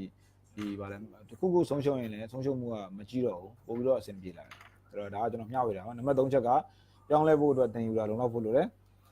နံပါတ်4ပြောင်းလဲနိုင်ဖို့အတွက်အရင်းအမြစ်တွေလုံလောက်ဖို့လိုတယ်ဆိုတော့ဒါကလည်းခုနတင်ယူတာနဲ့ဆက်ဆက်တယ်ဆိုလိုချင်တဲ့သဘောကတင်ယူတယ်ဆိုတဲ့သဘောကဘာလဲဆိုတော့ကျွန်တော်တို့ဒီမှာဟိုရေခွက်လေးတစ်ခွက်ရှိမယ်ဟဲ့လားဒီမှာရေခွက်ကကျွန်တော်တို့မပြည့်တဲ့အခါမှာကျွန်တော်တို့ကဆိုလိုတဲ့သဘောကပြင်းတင်ယူတာမလုံလောက်ဘူးဆိုတဲ့သဘောပေါ့အဲ့တော့ကျွန်တော်တို့ကတင်ယူပြီးတော့အဲ့လိုမျိုးဖြည်းဖြည်းချင်းပြည့်လာတယ်ဆိုလို့ရှိရင်ဟဲ့လားဒီပြည့်တော့မထည့်တော့ပြည့်လာတယ်ဆိုလို့ရှိရင်ကျွန်တော်တို့မှာရှိတဲ့ကျွန်တော်တို့ဒီ program တစ်ခုကိုစဖို့အတွက်ဒါမှမဟုတ်ဒီ project အသစ်တစ်ခု business အသစ်တစ်ခုကိုစဖို့အတွက်ကျွန်တော်တို့ကဘာဖြစ်လာမလဲဆိုတော့ဟဲ့လားဒီကျွန်တော်တို့မှာလိုအပ်တဲ့အရင်းမြစ်တွေပြည့်လာတယ်လို့ပြောလို့ရတယ်နောက်တစ်ခုကအရင်းမြစ်ဆိုတာပညာတစ်ခုတည်းမဟုတ်ကျွန်တော်ဆိုလို့ရှိရင်ကျွန်တော်နဲ့ဒီအရင်ဒီအလုပ်မှာနေ့ရှည်လာများကျွန်တော်လက်အောက်မှာတွဲပြီးလုပ်ခဲ့တယ်ဥပုပ်ကိုအောင်ဆိုတာရှိတယ်သူကကျွန်တော်နဲ့တော်တော်လေးလဲဒီလက်မိုင်းကတ်တယ်တော်တော်လေး idea တွေပါတူတယ်ကျွန်တော်တွန်းတက်လုပ်လို့အရင်လုပ်နိုင်တယ်သူ့ကိုကျွန်တော်2015နှစ်ကုန်ပိုင်းလောက်မှာဆိုတဲ့ကျွန်တော်ဟိုဘက်ကမထွက်ရသေးကျွန်တော်သူ့ကိုမေးတယ်ကိုဟိုကျွန်တော်စီလာကျင်လားဆိုတော့သူကလည်းဟိုဘက်ကအလုပ်ကနားပြီးကြတာလာမယ်ဆိုတော့ကျွန်တော်မှအဲ့တော့ထူးဆန်းတာရေးရတယ်ဘာလို့ဆိုတော့ကျွန်တော်မှ company မထောင်ရသေးဘူးကျွန်တော်မှနောက်တစ်ခုကဟိုလည်းမရှိဘူးဒီလုပ်ငန်းလည်းမရှိဘူးအဲ့တော့ကျွန်တော်သူ့ကိုဘာလုပ်လဲဆိုတော့သူ့လာစာအဲ့ကိကမနေဘူးကျွန်တော်သူ့ကိုအဲ့တော့8သိန်းလောက်ပေးရတယ်အဲ့တော့ကိုကျွန်တော်စီလာရင်လားဒါပေမဲ့ဒီပါလဲကျွန်တော်လောလောဆယ်မှာအလုပ်က ready မဖြစ်သေးဘူးအဲ့တော့ဘာလုပ်ရမလဲဆိုတော့သူ့ကိုကျွန်တော်လာတာပေးထားတယ်ပြီးတော့သူ့ကိုကျွန်တော်အိမ်မှာနေခိုင်းရတယ်ပြီးတော့ကျွန်တော်အလုပ်ကိုလာလို့ရှိရင်အကျိုးရှိစေမဲ့ဒီ program တွေကျွန်တော် internet ကနေကျွန်တော်သူ့ကိုပေးပြီးတော့သူ့ကိုစာအုပ်တွေဖတ်ခိုင်းတာလေ့လာခိုင်းတာတရက်သူ့မိမသူ့ကိုပြောတယ်ဗာပြောလဲဆိုတော့ရှင်းဟာဟုတ်သေးရတာပေါ့နော်ဒီပါလဲဟိုလည်းမလုပ်ရဘူးရုံးလည်းမသွားပဲနဲ့ဟိုလာတာရတယ်ရှင်းဟာဟုတ်သေးရတာအဲ့လိုမျိုးတော့ပြောခံရတယ်ဆိုလိုချင်တဲ့သဘောကကျွန်တော်မှ team ကောင်းကောင်းလိုတယ်အဲ့တော့သူလာတယ်နောက်တစ်ခါကျတော့ကျွန်တော်နဲ့ MBA မှာကျွန်တော်နဲ့အတူတူတက်ခဲ့တဲ့ကိုဟိန်းဆိုတာအရန်အားကိုရတယ်အရန်မကြီးမညူအကုန်လုပ်ပေးတယ်ဆိုတော့အဲ့ကိုဟိန်းဆိုတာကျွန်တော်စီရောက်လာတယ်နောက်ပြီးတော့ကျွန်တော်နဲ့အရင်ဒီအလုပ်တစ်ခုမှာဟိုကျွန်တော်လက်အောက်မှာပဲလုပ်ဖူးတဲ့ဒီစုစုဟန်ဆိုတဲ့ကောင်မလေးရောက်လာတယ်သူတို့3ယောက်နဲ့ကျွန်တော်2016ကိုကျွန်တော်ဖြတ်တန်းတယ်2019နှစ်ဆန်းလောက်မှာကျွန်တော်နဲ့ဒီဟိုးငငယ်လေးတွေကတိခဲ့တဲ့ညီလေးနှစ်ယောက်မှာကိုအောင်ကိုဆိုတာရဲ့ကိုစရာဆိုတာရောက်လာတယ်အဲ့တော့ဟိုသူတို့ရောက်လာတော့ team ကပို့ပြီးတော့အားကောင်းလာတယ်နောက်ကျွန်တော်ရဲ့ဒီအရင်အလုပ်ဟောင်းမှာလုပ်ခဲ့ပြီးတော့သူတို့ထွက်သွားတာသူတို့တခြားဘယ်နေရာတွေရောက်နေကြလဲမသိပါဘူးအဲ့တော့သူတို့ contact လုပ်ပြီးတော့ကျွန်တော်စီပြန်လာကြတာအဲ့မှာကိုဇော်မင်းဦးတို့ကိုရဲလင်းဦးတို့အဲ့လိုမျိုးညီလေးတွေပြန်ရောက်လာဆိုလိုချင်တဲ့သဘောက team ကပို့ပြီးတော့အားကောင်းလာတယ်အဲ့ခါမှာကျွန်တော်ပို့ပြီးတော့တွားလို့ရဒါ team တစ်ခုတည်းမဟုတ်ဘူးကျွန်တော်မှနောက်ဘာလဲရှိလဲဆိုတော့ကျွန်တော်မှဒီကျွန်တော်ပြန်ပြီးတော့တင်ဖို့အတွက် resources တွေကျွန်တော်မှအများကြီးရှိတယ်ကျွန်တော်ဥပမာကျွန်တော် John C. Maxwell တင်ရိုးတွေတင်လို့ရတယ်ကျွန်တော် world number 1ဟာလာ John C. Maxwell world number 1 leadership expert လို့ပြောတယ်နောက်ကျွန်တော် Les Brown world number 1 motivational speaker လို့ပြောတယ်သူပြောရင်လူ8000လောက်ကိုတကယ်ဝုန်းတိုင်းကျဲပြီးတော့ပြောနိုင်တဲ့ဆရာကြီးအဲ့တော့သူ့ရဲ့ဒီ program တွေကျွန်တော်သင်ခွင့်ရှိတယ် American number 1 success coach ဒီ Jack Canfield ဆိုတာကျွန်တော်တို့မစိမ်းဆရာဖေမြင့်နှလုံးသားအာဟာရများစာအုပ်မူရင်းရေးတဲ့ပုဂ္ဂိုလ် အရန်ချမ်းသာတယ်သူ့စာအုပ်ကဒီပါလေတန်းပေါင်း900လောက်ထိကိုရောင်းတန်း900ဆိုတာနည်းတဲ့ရေတော့မဟုတ်အဲ့တန်း900လောက်ကိုရောင်းရတဲ့စာအုပ် series ရဲ့ဒီ founder ပေါ့သူစီကနေပြီးတော့ကျွန်တော်ဒီ success principle နဲ့ပတ်သက်တဲ့သင်ယူတွေကျွန်တော်ယူထားတယ်နောက်ကျွန်တော် neuro linguistic programming NLP ကိုကျွန်တော်လေ့လာထားတယ်တခြားလေ့လာထားတာရှိတယ်အဲ့ဒီအရင်းမြစ်တွေဆိုလိုချင်တဲ့တော့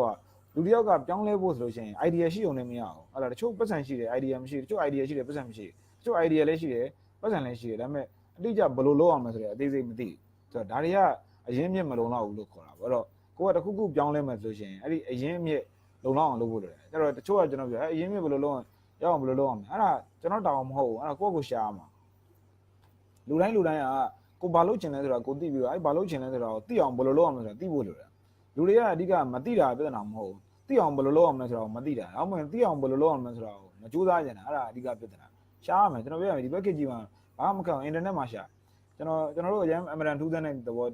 ဟိုဒါအကြောင်းအရာတစ်ခုကအခုချိန်မှာဒီပါလဲကျွန်တော်တို့တွေတော်တော်များများဖြစ်ပြနေတဲ့လူမှုရေးဟုတ်လားစီးပွားရေးဒါမှမဟုတ်ကျန်းမာရေးဘယ်အခက်အခဲမဆိုတစ်ခုခုဖြစ်လို့ရှိရင်အင်တာနက်မှာရှာလိုက်လို့ရှိရင်ကမ္ဘာပေါ်မှာရှိတဲ့လူအနည်းဆုံးလူတစုလောက်ကတော့ဟိုကိုယ့်လိုမျိုးပဲဒီပြဿနာကိုကြုံမှုပြီးသားဖြစ်နေအဲ့တော့ဘာလို့မလဲဆိုတော့အရင်လူတွေဘယ်လိုတွေဖြေရှင်းခဲ့လဲဆိုတာကြည့်ပြီးလို့ရှိရင်ကိုယ့်အနေနဲ့ပို့ပြီးတော့ကောင်းအောင်ဘယ်လိုလုပ်မလဲဆိုတော့လေ့လာအဲ့ဒါပဲဆိုလိုချင်တဲ့သဘောအဲ့တော့ကျွန်တော်ဆိုရင်တော့နောက်ဘာလို့လဲဆိုတော့ဒီခုနကအရင်းမြစ်တွေလုံလောက်ဖို့ဆိုရင်ကျွန်တော်တကမ္ဘာလုံးမှာဒီအောင်မြင်နေတဲ့ executive coach တွေ business coach တွေသူတို့တွေဘာလုပ်ကြလဲကျွန်တော် LinkedIn မှာတက်ကြည့်တယ် LinkedIn ဆိုတာဒီ social media ကိုအဲ့တော့အဲ့မှာတက်ကြည့်ပြီးတော့သူတို့လုပ်တဲ့ဟာတွေကျွန်တော်အကုန်လိုက်လုပ်တယ်ဆိုလိုချင်တဲ့သဘောအဲ့တော့ကျွန်တော်6လတန်းလောက်မှာနေသူတို့ပြည့်တယ်လို့ပဲကျွန်တော်မြန်မာနိုင်ငံတိုင်းတာမှာအခုချိန်မှာကျွန်တော်မြန်မာနိုင်ငံမှာပထမဆုံး business and executive coaching ကို professionally ကျွန်တော်စတင်နေတယ်ဖြစ်တယ်ကျွန်တော်ငယ်တည်းကလည်းစာသိတော်တဲ့ထဲမှာမပါဘူးဟုတ်တော့ဒါပေမဲ့ဒီပါလဲကျွန်တော်ကိုယ့်အကူကျွန်တော်တင်တဲ့တစ်ခုသွားတက်လို့ရှိရင်လည်းကျွန်တော်ဘယ်တော့မှဒီအများကြီးရလိမ့်မရှိဘူးကျွန်တော်အင်္ဂလိပ်စာအုပ်တွေပါဖတ်ရင်လည်းကျွန်တော်အင်္ဂလိပ်စာအတန်တွက်လည်းမကောင်းဘူးလို့အင်္ဂလိပ်စာဖတ်ရင်လည်းကျွန်တော်နှီးတယ်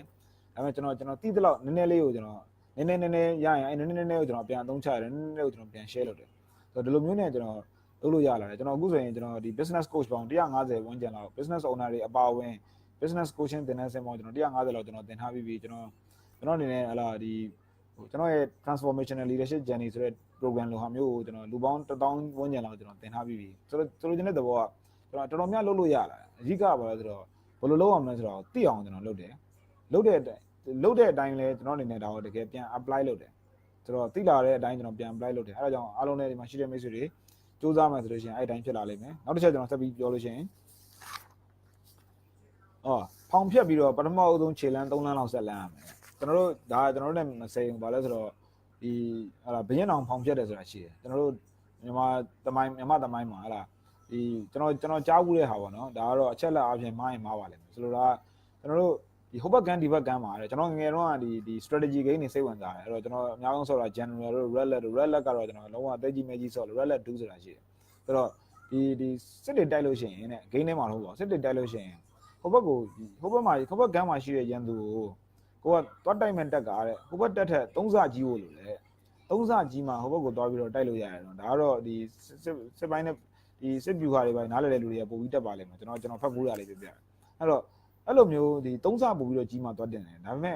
ဒီဘရင်အောင်ကျတော့ तू ကဟိုဘက်ကန်းမှာရှိတဲ့ရန်သူထက်ကို तू ကတဝက်နည်းနေသေးတာတဲ့တဝက်နည်းနေသေးတာဆိုတော့ဟိုဘက်က3ဆနဲ့ဒီဘက်ကတဝက်နဲ့မြောက်လို့ရှိရင်ကျွန်တော်တို့ကဒီ तू ကပုံမှန်ဖြစ်တင်တာတဲ့6ဆနည်းနေဆိုတဲ့အဓိပ္ပာယ်ရတယ်ဒါပေမဲ့ तू ဟိုဘက်ကိုတက်သွားတယ်ဟာလားဒီဟိုဘက်တက်သွားတယ်ဘရင်ကိုလည်းနိုင်ပြီဆိုပြီးတော့ပြောလိုက်တယ်ဟိုဘက်သွားတယ်ပြီးတော့ဒီဟာလားဒီတိုင်းပဲအသေးခံပြီးတော့လှေတွေမိရှုပ်လိုက်တယ်ဟဲ့လားလှေတွေမိရှုပ်လိုက်ပြီးတော့ဒီတိုင်းပဲအသေးခံမှာတိုက်ကြမှာဆိုတော့အားလုံးတိုက်ကြတာပါဆိုတော့ပြောချင်တဲ့သဘောကကျွန်တော်ဆိုလို့ရှိရင်ကျွန်တော်အဲ့တော့ကျွန်တော်ဒီလုပ်ငန်းအပြောင်းလဲဖြစ်နေတော့ကျွန်တော်ပါတနာတွေကိုကျွန်တော်ဒီတညမှာကျွန်တော်တေးချစဉ်းစားပြီးတော့ကျွန်တော်ဒီကျွန်တော်ဟိုပြောင်းတော့မဲ့အကြောင်းကျွန်တော်ဒီလုပ်ငန်းအသစ်ကျွန်တော်လုပ်မယ်ကျွန်တော် BOD မှာမပါတော့ဘူးကျွန်တော် active အနေနဲ့ကျွန်တော်မပါတော့ဘူးဆိုတဲ့အကြောင်းကျွန်တော်တို့စီကိုကျွန်တော်ဒီစာလေးရေးလိုက်တယ်ဒါရေးတဲ့အချိန်မှာကျွန်တော်တခါလေးပြောလိုက်တယ်ကျွန်တော်အနေနဲ့ဒါကိုပြန်ပြီးတော့ကျွန်တော်မစဉ်းစားတော့ဘူးလို့ကျွန်တော်အဲ့စာကြောင်းတခါလေးထည့်ပေးလိုက်အဲ့ဒါဘာလဲဆိုတော့ဒီကျွန်တော်ဖောင်ဖြတ်တာပဲဒါဘာလဲဆိုတော့ဒီလှေကိုမီးရှို့ပလိုက်တာဆိုတော့ကျွန်တော်ကျွန်တော်နောက်ကြောင်းပြန်လို့မရတော့အဲ့တော့တို့လည်းကျွန်တော်ကဒီရှင်းအောင်ရေးတဲ့ခါကျတော့ကျွန်တော်လည်းဘယ်လောက်ရင်းနှီးသည်ဖြစ်စေတို့ကျွန်တော်တကယ်ဆုံးဖြတ်ပြီးဆိုတော့တို့သိတယ်အဲ့တော့ကျွန်တော်တို့ပြန်ပြီးတော့မပြောကြအောင်အဲ့တော့ကျွန်တော်အနေနဲ့ဒီဟိုတေချာဘောက်ကောင်ကသွားတော့မယ်ဆိုတဲ့ဟာဖြစ်တယ်နောက်တစ်ခုကကျတော့ကျွန်တော်ဘာလုပ်လဲဆိုတော့ကျွန်တော်အနေနဲ့ဟလာဒီကျွန်တော်အနေနဲ့ ဘာထက်လုပ်လဲဆိုလို့ရှိရင်ကျွန်တော်မှရှိတဲ့ဒီပတ်စံတွေတော်တော်များများကိုကျွန်တော်ဒီသွားမဲ့ program တွေအတွက်ကိုကျွန်တော် CMAS တို့ဒီ neuro linguistic programming တို့ coaching တို့ program တွေကိုကျွန်တော်အနေနဲ့ invest လုပ်လိုက်တယ်ဆိုတော့ဒါတွေကကျွန်တော်လုပ်ထားတဲ့ဟာအဲ့တော့ကျွန်တော်ကို10 minute လောက်ခွင့်ပြုပေးကျွန်တော်အခုပြန်လာခဲ့မယ်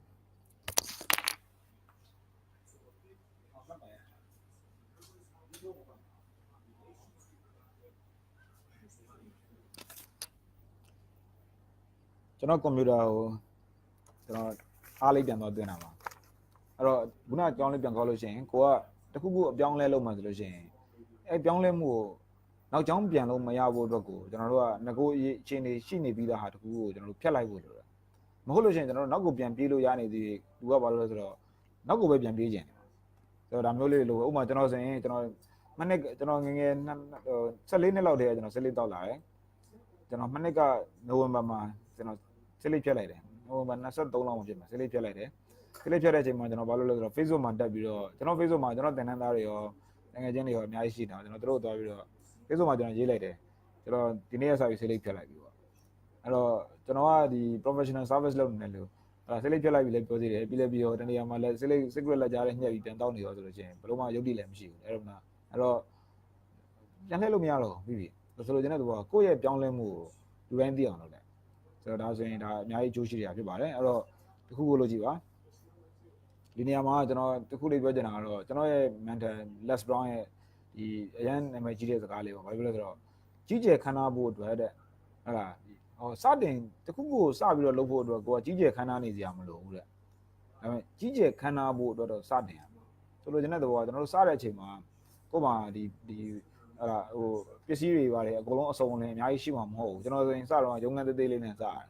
်အဲ့တော့ဒါကကျွန်တော်ဒီလုပ်ငန်းအသစ်ကိုလုပ်တာအဲ့တော့ကျွန်တော်မှာဒီ company ကြီးမှာရုံးခန်းကောင်းကောင်းနဲ့ဒီ facility အပြည့်နဲ့ဇပွဲတွေပါတယ်အကောင်းစားနဲ့ကျွန်တော်ကအဲ့လိုမျိုးဒီကိုရုံးသွားပြီဆိုလို့ချင်းကိုဝိုင်းပြီးတော့ဒီကဲလုံးမဲ့လူတွေအများကြီးနဲ့အဲ့လိုမျိုးမှကျွန်တော် executive director ပိုင်းရှင် executive director အဲ့လိုလုပ်လာပြီးတော့ပြီးလဲပြီးတော့ကိုယ့်ကိုယ် company လဲထောင်စမ်းကြောင်းမှာကျွန်တော်ရုံးခန်းသေးသေးလေးချင်းချင်းလေးမှာကျွန်တော်ဈေးသက်သာတဲ့ရုံးခန်းလေးလမ်းကြားလေးထဲမှာအဲ့လိုလေးမှကျွန်တော်သွားငှားပြီးတော့လောက်ရတယ်ဆိုလိုချင်တဲ့သဘောကစစချင်းမှာတော့လူတိုင်းကဒီဗာလဲဟိုအကုန်လုံးအားလုံးပြည့်စုံနေမှာမဟုတ်ဘူးရုံးကန်ရတာပဲဆိုလိုချင်တဲ့သဘောကကိုဒီလို့တစ်ခုသွားလို့တယ်အောင်မြင်မအောင်မြင်ဘူးဘယ်သူမှပြောလို့မရအောင်ကျွန်တော်အခုတင်တန်းနေလို့တယ်ကျွန်တော်ဟိုရက်ကကျွန်တော်မျိုးသမီးကမေးတယ်ဒီဟိုတရက်ကတင်တန်းကျွန်တော်တင်တန်းတစ်ခုမှလူ900ကျော်တက်တယ်အဲ့တော့ဒီလောက်ကိုစပြီးလုပ်ခရရတဲ့အခုလိုမျိုးဒီလူအများကြီးရနိုင်မယ်လို့ထင်ခဲ့လားတဲ့ဟာကျွန်တော်အနေနဲ့တော့ဟိုဒါပါလေဒီလိုမျိုးတွေရလာစေတဲ့တင်တန်းတွေအများကြီးတော့ကျွန်တော်လှည့်ပတ်တက်လာတာပဲဒါပေမဲ့ကျွန်တော်ဒီအခုနကတော့လိုမျိုးချက်ချင်းကြီးတော့လူငါစလို့ရှိရင်တော့ဒီလိုမျိုးလူ800 900 1000လောက်ထိတက်လာလိမ့်မယ်လို့တော့ကျွန်တော်ဘယ်လိုမှမမှန်းတာဘူးဒါပေမဲ့ကျွန်တော်ဒီစစချင်းမှာစဉ်းစားတာ3 4 50 60 90ဒါပေမဲ့ကျွန်တော်စကလေးကို80 80ကျော်အတက်ကြတယ်နောက်ဖြည်းဖြည်းချင်းများလာတယ်ပေါ့အဲ့တော့ဘာလို့မလဲဆိုတော့စစရရှိတဲ့စပါဒီကိုယ့်ရဲ့ဒီနောက်ကျောင်းပြန်လှည့်နိုင်တဲ့အခြေအနေတွေကိုရသလောက်ဒီပြတ်ထားဖို့လိုတယ်ဒါပေမဲ့ကျွန်တော်ရှေ့ကပြောတဲ့တဆင့်ချင်းကျွန်တော်အခုပြောတာအချက်5တိရောက်ပါတယ်အချက်5မှာဟလာဒီဘာလဲဟိုကိုယ့်ကိုဟလာထောင်ဖြတ်ပြီးတော့ပထမဆုံးခြေလမ်း3လမ်းလောက်ဆက်လမ်းရမယ်လို့ကျွန်တော်ပြောရဲအဲ့တော့လူတစ်ယောက်ကရှေ့ကကျွန်တော်ပြောတဲ့အချက်တွေကိုနားမထောင်မနဲ့ဒီအချက်မှာလာပြီးနားထောင်ပြီးတော့ဟိုဒါဘာမှကြိုတင်ပြင်ဆင်မှုမလုပ်ဘဲနဲ့ဖောင်သွားဖြတ်လိုက်လို့ရှိရင်တော့အဲ့ဒါဒုက္ခရောက်ပြီးတော့အောင်မယ်ပြီးတော့ဆိုလိုချင်တဲ့သဘောကတဆင့်ချင်းအကုန်လုံးပြည့်စုံအောင်လုပ်ပြီးတော့ဒီဟလာဒီကိုဟလာဒီစစ်မြေပြင်သွားမှဆိုလို့ချင်းလိုအပ်တဲ့လိတာတင်မှုတွေလိုအပ်တဲ့ဟလာချက်ဝတ်တစားတွေဒါတွေယူသွားဖို့ဆိုတာလူတိုင်းမှာတောင်းဝန်ရှိတယ်အဲကြိုတင်ပြင်ဆင်မှာနောက်ဆုံးတစ်ချက်ကတော့ဘာလဲဆိုတော့ကျွန်တော်အခုနကပဲဒီ session မလုပ်ခင်မှာကျွန်တော်ရဲ့ဟလာဒီ business coach နဲ့ကျွန်တော်စကားပြောရတယ်အဲ့တော့ကျွန်တော်ဒီတလုံးမှာကျွန်တော်စိတ်သိမကြည့်ဘူးကျွန်တော်တော်တော်လေးပင်ပန်းတယ်အေးတွေလည်းပြတ်တယ်ကြီးတွေလည်းသွားအဲ့တော့ကိုကသူများတွေကိုစိတ်မပင်မအောင်ဒီအဲ့ဒါမှမဟုတ်ယုံကြည်မှုတွေကောင်းအောင်ခံစားမှုတွေကောင်းအောင်ကျွန်တော်လုပ်ပေးရတယ်လို့ဒါပေမဲ့ကျွန်တော်ကိုယ်တိုင်က mood မကောင်းဒီတလုံးမှာဘာဖြစ်လို့လဲအဲ့တော့ကျွန်တော်အလုပ်ရမ်းများတယ်ကျွန်တော်တချို့အလုပ်တွေကဟိုကျွန်တော်ထင်တယ်ကျွန်တော်တို့ကိုလွှဲပေးလို့မရဘူးလို့ထင်တယ်ဒါပေမဲ့ကျွန်တော် team များလူတွေကိုကျွန်တော်တော်တော်အားကိုးရတာပဲကျွန်တော်လွှဲလို့ရတယ်ဆိုပြီးတော့လွှဲထားပေးတဲ့အလုပ်တွေကိုမှဒီပါလဲကျွန်တော်စိတ်မချရလို့ကျွန်တော်ပြန်ပြီးလက်ဆက်ရတယ်လိုက်ထောက်ရတယ်လိုက်ပြောနေရတယ်အဲ့ခါမှာဘာဖြစ်လဲဆိုတော့ကျွန်တော်ပြင်ပန်းလာတယ်အဲ့တော့ကိုယ့်လုပ်ကလေးကိုလုပ်ရသေးတယ်သူတို့လုပ်တွေကိုလည်းကျွန်တော်လိုက်ထောက်ရတယ်ဌာနတစ်ခုချင်းတဲ့ director တွေကျွန်တော်လွှဲထားရတယ်ဒါပေမဲ့ကျွန်တော်လိုက်ပြောရတယ်ဒါမျိုးလေးတွေဖြစ်လာတော့ဒီလမှာကျွန်တော်ပြင်ပန်းတယ်အဲ့တော့ကျွန်တော်အခုဒီကျွန်တော်2လပိုင်းမှာဟို wall number 3ဒါမှမဟုတ်ရင်ဒီကမ္ဘာထိပ်ဆုံးအဆင့် 3ယောက်ထဲမှာ1ယောက်ပါဝင်ဖြစ်တဲ့ထိတ်ဆုံး coaching expert 3ယောက်မှာ1ယောက်ပါဝင်ဖြစ်တဲ့ဒီ John Madon ဆိုတာ तू က Steve Jobs ကိုလည်း coach လုပ်ခဲ့တဲ့ပုံကို तू က2လပိုင်းမှာလာမှာအဲ့တော့သူ့ program နဲ့ပတ်သက်ပြီးတော့ မိတ်ဆက်တဲ့ program လေးတစ်ခုလည်းကျွန်တော်ဒီတလုံးမှာကျွန်တော်ရဲ့ဒီသင်တန်းသားဟောင်းတွေအတွက်စီစဉ်နေတော့အဲ့လေကျွန်တော်စာဖတ်ရတယ်လုပ်ရတယ်ဆိုတော့ကျွန်တော်မှဒီတလုံးမှာကျွန်တော်စာအုပ်လည်းဟလာဒီဟိုရေးဖို့စူးစမ်းနေဆိုတော့လုပ်စရာတွေအများများဆိုတော့ဒီလိုမျိုးတွေလုပ်တဲ့အခါမှာအလုပ်တွေများလာတော့ဟဲ့လို့ဆိုတော့ထုံးစံအတိုင်းပဲစိတ်ဖိစီးမှုဖြစ်တယ် stress ဖြစ်တယ်အဲ့တော့ဒီနေ့ခုနကတော့ပဲကျွန်တော် business ကျွန်တော်ရဲ့ coach နဲ့ကျွန်တော်စကားပြောတဲ့အချိန်မှာသူကျွန်တော်ကိုဟာလာဒီဘာလဲကျွန်တော်မှာအချိန်ကြီးရှိလာတော့ပြီးတော့ကျွန်တော် things to do တွေကိုဘယ်လိုလုပ်ထားလဲတော့သူဆိုရင်ဘယ်လိုလုပ်တယ်တော့ပြီးတော့ကျွန်တော်ဆက်ပြီးတော့သူ mentorship ကို coaching ကိုသူတွဲပြီးလုပ်သွားပေးတာဆိုတော့ဘာပြောကျွန်တော်နည်းနည်းခေါင်းတော်တော်ရှင်းသွားတယ်အခုဆိုလို့ရှိရင်ခေါင်းဘယ်လောက်ရှင်းသွားလဲဆိုတော့ကိုယ့်ကိုထူပူနေတဲ့လူတယောက်ကအခုချက်ချင်းကြီးပဲနိုင်ဝက်တနားရီလောက်ကြာတဲ့ဒီ live video ကိုပြန်တင်နိုင်တဲ့အဆင့်ရောက်လာတယ်အဲ့ဒီ message ကပါလေကိုယ့်ရဲ့ transformation ပြောင်းလဲမှုကိုလှည့်မပြေးပဲနဲ့တကယ်ခိုင်မာတဲ့ခြေလှမ်းတွေဆက်ပြီးတော့ရှောက်တဲ့နေရာမှာကိုညီပေးဖို့အတွက် coach လို့လေ coach ဆိုတာဒါ professionally ပြောတာမဟုတ်ရင်တော့တငယ်ချင်းလို့လေမဟုတ်ရင် partner လို့လေမဟုတ်ရင်အိမ်အောင်ဘက်လို့လေမဟုတ်ရင်ချစ်သူလို့လေဆိုတော့ပြောချင်တဲ့သဘောကကိုကဒီဟိုလာလမ်းတစ်ခုကိုရှောက်တော့မှာဆိုလို့ရှိရင်အဲ့လမ်းမှာကျွန်တော်တို့ကခုနကတော့ပြန်လှည့်ပြေးခြင်းစိတ်ကဘယ်လိုကြောင့်ဖြစ်ဖြစ်အကြောင်းရင်းမှာပေါ်လာဒါမှမဟုတ်လှည့်ပြေးလို့လည်းမရတော့ဘူးဆိုရင်အဲ့မှာနေဒီလက်နဲ့ချလိုက်ခြင်းစိတ်လည်းပေါက်လာတယ်အဲ့ဒီနေရာမှာကျွန်တော်တို့မှန်ကန်တဲ့အမြင်လေးရပါအောင်ကျွန်တော်တို့အမြင်ရှင်းသွားအောင်ကူညီပေးဖို့အတွက် professional coach တယောက်တယ်ဘာဖြစ်လို့လဲ professional coach ကကျွန်တော်တို့ကတစ်ခါလေကြာရင်ကိစ္စတွေအများကြီးလုပ်စရာတွေအများကြီးလုပ်တင်တယ်ဒါပေမဲ့ကျွန်တော်တို့မှာရှိသမျှကိစ္စတွေအကုန်လုံးတော့အရေးမကြီးဘူးကျွန်တော်တို့မှာတကယ်အရေးကြီးဆုံးအရာတစ်ခုရှိကျွန်တော် business coaching လုပ်တယ်ကျွန်တော်နဲ့ coaching လုပ်တဲ့ session ကျွန်တော်တစ်ချိန်ကိုကျွန်တော် coaching session တစ် session ကိုကျွန်တော်9သိန်းယူတယ်ဆိုတော့ဟိုတက်ပါလေဟိုကျွန်တော်ဟိုတလောက world number 1 motivational speaker Les Brown နဲ့ကျွန်တော် coaching session ယူရတယ်သူနဲ့တစ် session ကျွန်တော်ဒေါ်လာ6000ပေးရတယ်တစ် session ကို6000ပေးရတယ်ကျွန်တော်ရဲ့ marketing mentor ရှိတယ်သူနဲ့ကျွန်တော်ဒီမိနစ်ကတော့ကျွန်တော်တစ်နှစ်လုံးအတွက် session ယူခဲ့တယ်တစ်နှစ်လုံးအတွက်ကိုကျွန်တော်ဘယ်လောက်ပေးဒေါ်လာ3000ပေးရဆိုလိုချင်တဲ့သဘောကဒါတွေအကုန်လုံးကဒီ expense ရှိတယ်ဒါပေမဲ့လည်းကျွန်တော်အနေနဲ့ဒါတွေအကုန်လုံးကတကယ်အကျိုးရှိလို့ကဘာလုံးမှာတကယ်ဟိုဒီစီးပွားရေးလုပ်ငန်းရှင်တွေဒီ business coach တွေကိုငှားပြီးလုပ်နေကြအဲ့တော့ကြောင့်ကျွန်တော်လည်းငှားတယ်ကျွန်တော်ကိုယ်တိုင်လည်းပြန်ပြီးတော့ဒီကျွန်တော်ပြန်ပြီးလုပ်ပေးလို့ရှိရင်လည်းကျွန်တော်တက်နိုင်ဆုံးစူးစမ်းပြီးတော့အကောင်းဆုံးကျွန်တော်လုပ်ပေးတယ်ပေါ့အဲ့တော့ကျွန်တော်ပြောချင်တယ်ဆိုတော့ခုနကကျွန်တော်တို့မှလုပ်စရာတွေအများများပဲကိုကတစ်ခါကျရင်ထူပူပြီးတော့လုပ်ချင်တယ်စလုပ်နေတာအဲ့ဒါတကယ်အရေးကြီးတဲ့ကိစ္စဟုတ်ချင်မှာဟုတ်မှာအဲ့တော့အဲ့ဒါကိုကျွန်တော်တို့ clarity လို့ခေါ်တဲ့အမြင်ရှင်းလင်းမှုရပါအောင်ဒီ professional business coach ကကူညီနိုင်တယ်အဲ့တော့ဒီဘာလဲ clarity ရအောင်လုပ်ပေးတယ်ပြီးတော့လို့ရှိရင်ဒါကိုဖြည့်ရှင်းဖို့အတွက်ဘယ်လိုမျိုးမဟာဗျူဟာတွေနဲ့လုပ်မလဲအဲ့ဒီမှာဘယ်ဟာဗျူဟာအရေးကြီးဆုံးဖြစ်တယ်ပြီးသွားရင်ဟာလာအဲ့မဟာဗျူဟာတွေထဲမှာရွေးပြီးတော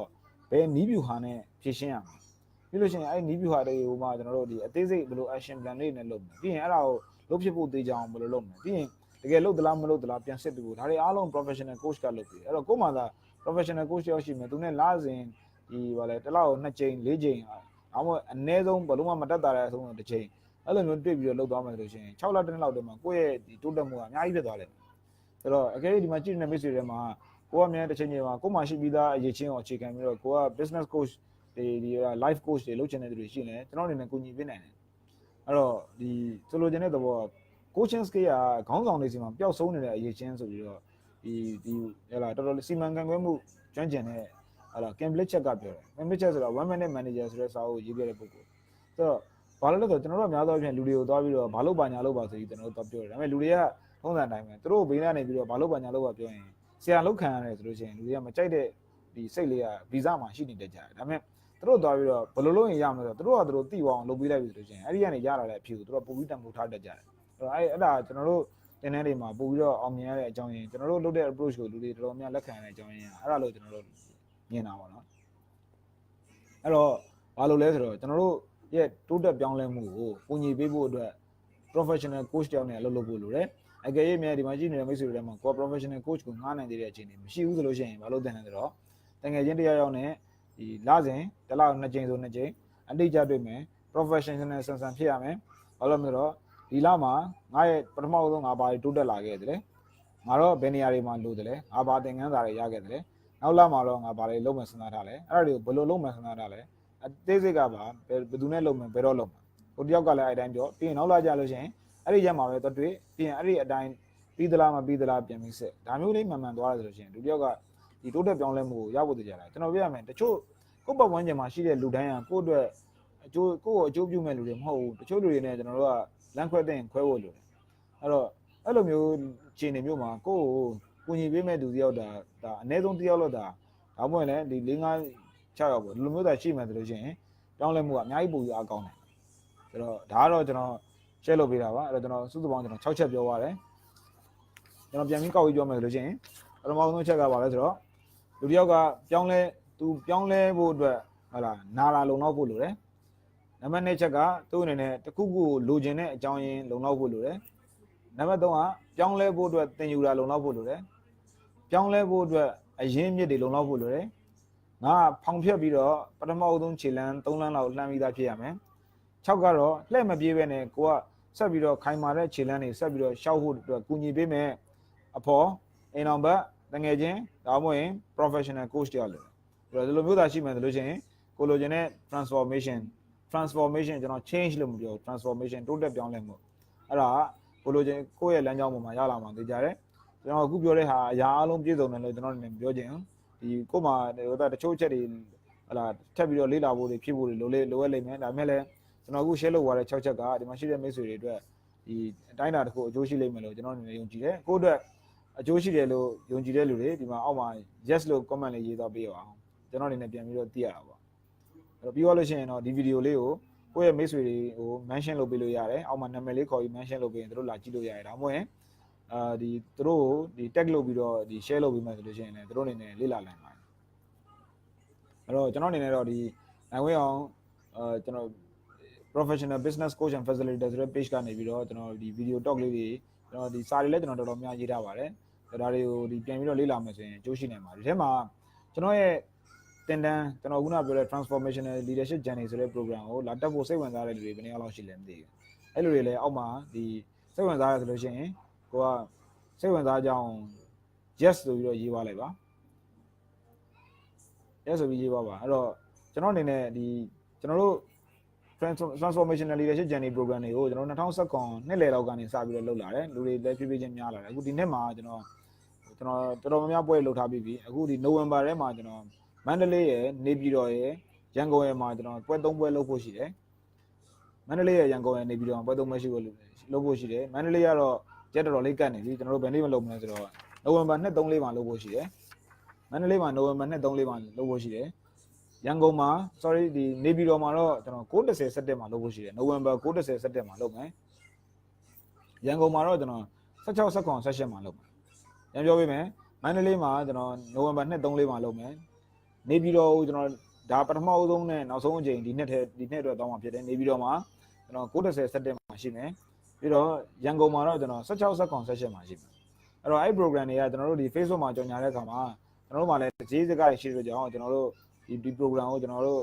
ဒီတင်းနှင်းကြီးအနည်းဆုံး9,900နဲ့ကျွန်တော်သတ်မှတ်ထားတယ်9,900ဒီရက်နီးလာတဲ့အခါမှာ8,900ပို့ပြီးတော့နီးလာရင်9,900နဲ့ဒီသူတို့တင်းနှင်းနေကြမှာတင်းနှင်းမတိုင်ခင်တရက်နှစ်ရက်လိုကြမှာအဲ့လိုရှိရင်တော့9,900နဲ့ဒီလိုမျိုးကျွန်တော်သတ်မှတ်ထားတယ်တင်းနှင်းကကျွန်တော်မနက်9:00ရက်လေည8:00လောက်ထိတင်တယ်ပြင်ပန်းတယ်ပထမဆုံးနေ့ဒါပြင်ပန်းတယ်ဒီဒါမဲ့သူ့ကိုယ်သူပြန်ပြီးတော့ရှာဖွေရတယ်ဒုတိယနေ့မှာသူတို့အနေနဲ့တကယ်ကိုနက်နက်ရှိုင်းလေးလာကြတယ်တတိယနေ့မှာသူတို့တိုးတက်ပြောင်းလဲဖို့အတွက်အစဉ်အဆက်ပြက်လာကြတယ်အဓိက business အတွက်အများကြီးအကျိုးရှိတယ် life အတွက်အကျိုးရှိတယ်အခု relationship ပဲပြောကိုလိုချင်တဲ့ကိုပြောင်းလဲချင်တဲ့ဘဝရဲ့ဘယ်အစိတ်ပိုင်းအတွက်ကိုမဆိုအကျိုးရှိလိမ့်မယ်လို့ကျွန်တော်အနေနဲ့မျှော်လင့်တယ်အဲ့တော့ဒီမှာရှိတဲ့မိတ်ဆွေတွေကိုကျွန်တော်အနေနဲ့ဒီလက်ဆောင်လေးပေးခြင်းတယ်အဲ့ဒါပါလို့ဆိုတော့အခုချိန်ထိသာကြည့်နေတယ်ဆိုလို့ရှိရင်အခုချိန်ထိဗီဒီယိုကြည့်နေတယ်ဆိုလို့ရှိရင်အဲ့ဒီလူကကိုယ့်ရဲ့ဟိုဖွံ့ဖြိုးတိုးတက်မှုအတွက်ကိုယ့်ရဲ့ခေါင်းဆောင်မှုဖွံ့ဖြိုးတိုးတက်မှုအတွက်ဒီတကယ်ဟိုဟလာစိတ်ဆန္ဒပြင်းပြတယ်ဆိုတာကျွန်တော်အနေနဲ့ယုံကြည်တယ်အဲ့ဒါကြောင့်အဲ့လူတွေအတွက်ကိုပဲအထူးအခွင့်အရေးအနေနဲ့ကျွန်တော်မလုပ်ပေးချင်တယ်ဆိုတော့ပုံမှန်အပြင်ဟိုဒါဒီတင်တန်းတွေဟိုဒါကျွန်တော်တို့ breakthrough ကိုဖုန်းဆက်ပြီးတော့အဲ့လိုရှင်တင်တန်းကြီးကဟလာခရိုနာပြောတယ်9,900 8,900 9,900တွေရှိပေမဲ့ဒီမှာရှိတဲ့မိတ်ဆွေတွေအနေနဲ့ဒီ transformation TRANS FORMATION transformation ဆိုပြီးတော့ဒီကျွန်တော်တို့ breakthrough ဖုန်းနံပါတ်တွေကိုဖုန်းဆက်ပါပြီးရင် transformation ဆိုပြီးတော့ပြောပါအဲ့ဒါဆိုလို့ရှိရင်တို့အနေနဲ့9,900တွေ 8,900တွေ 9,900တွေမဟုတ်ဘဲနဲ့အခုလာမဲ့ပွဲ3ပွဲခုနမန္တလေးရယ်နေပြည်တော်ရယ်ရန်ကုန်ရယ်အဲ့3ပွဲအတွက်ကိုတို့6,900နဲ့တို့အထူးနှုန်းနဲ့တို့စီစဉ်ပေးလိမ့်မယ်ဒါကဒီမှာအခုလက်ရှိကြည့်နေတဲ့သူတွေအတွက်ပဲဖြစ်တယ်အကယ်၍မြန်ကိုယ့်ရဲ့တန်ငယ်ချင်းတရားရောက်ကိုဒီအခွင့်အရေးပေးမှဆိုလို့ရှိရင်ပေးလို့ရတယ် ဒါပေမဲ့သူတို့ဒီ movie တော့အစဆုံးကြည့်ခိုင်းပါဒါဆိုလို့ရှိရင်ကျွန်တော်ရဲ့ idea တွေကျွန်တော်အာဘောသူတို့အနေနဲ့ပို့ပြီးတော့ရင်းနှီးပြီးသားဖြစ်မယ်အကယ်၍များသူတို့ကျွန်တော်မကြိုက်ဘူးဆိုလို့ရှိရင်လည်းသူတို့မလာတော့ဖို့ရွေးချယ်လို့ရတယ်လို့သူတို့ကဲကျွန်တော်တင်နေလာတက်လို့အကျိုးရှိမယ်လို့သူတို့ယုံကြည်ရင်လည်းသူတို့ရဲ့ဘဝတိုးတက်ပြောင်းလဲမှုသူတို့ရဲ့အလုပ်ကိုင်သူတို့ရဲ့စီးပွားရေးတိုးတက်ပြောင်းလဲမှုအတွက်69,500ချင်းသူတို့လာတက်လို့ရတယ်အဲ့တော့ဒါကဒီ3ပွဲအတွက်ပဲဖြစ်တယ်နောက်နှစ်မှာကျွန်တော်တို့ဒီဈေးနှုန်းကဒီတက်မကပို့ပြီးတော့ဒီပြောင်းလဲလာတာမျိုးလည်းဖြစ်နိုင်တယ်ဒီဥစ္စာတင်တန်းကြီးကအဓိကမကြောက်ဘူးကျွန်တော်တို့ certificate နှစ်ခုပေးတယ် certificate ကအဓိကမကြောက်အဓိက result ဆိုတာဒါကိုအသုံးချပြီးတော့ဒီပြောင်းလဲသွားဖို့ရည်ရွယ်တယ်အဲ့တော့ဒီကျွန်တော်တို့ဒီတင်တန်းတက်ပြီးတော့အဲ့ဒါတို့ရဲ့စီးပွားရေးလုပ်ငန်းတွေဘဝတွေမှာအများကြီးတိုးတက်ပြောင်းလဲတယ်ဆိုတဲ့ feedback တွေကျွန်တော်တို့ရထားတာအများကြီးရှိတယ်အဲ့တော့ကြောင့်စိတ်ဝင်စားတဲ့မိတ်ဆွေတွေလာခဲ့ပါကျွန်တော်တစ်ခါလေးပြောချင်တယ်တချို့တွေဒီထက်မှမကြာခဏရေးကြလိမ့်မယ်ဗာရေးမလဲဆိုတော့နယ်မှာမလို့ဟလာဒီဟိုလာတက်လို့မရလို့ပါနယ်မှာမလို့လာတက်လို့မရလို့ပါလို့ရေးတဲ့ထဲမှာအမေရိကန်ထူးဆန်းတာယောက်ျားလေးတွေပါပါတယ်ဆိုတော့ကျွန်တော်အင်္ဂလိပ်စာမကျွမ်းမနဲ့ကျွန်တော်အမေရိကန်ထိရောက် US ထိကျွန်တော်ရောက်သွားတာအင်္ဂလိပ်စာတကယ်မရဘူးကျွန်တော်လဲထွက်လာပါဒါပေမဲ့ကျွန်တော်အခုဆိုကျွန်တော်နှစ်ကြော်တယ်မှာ၄ကောက်ရှိပါတယ်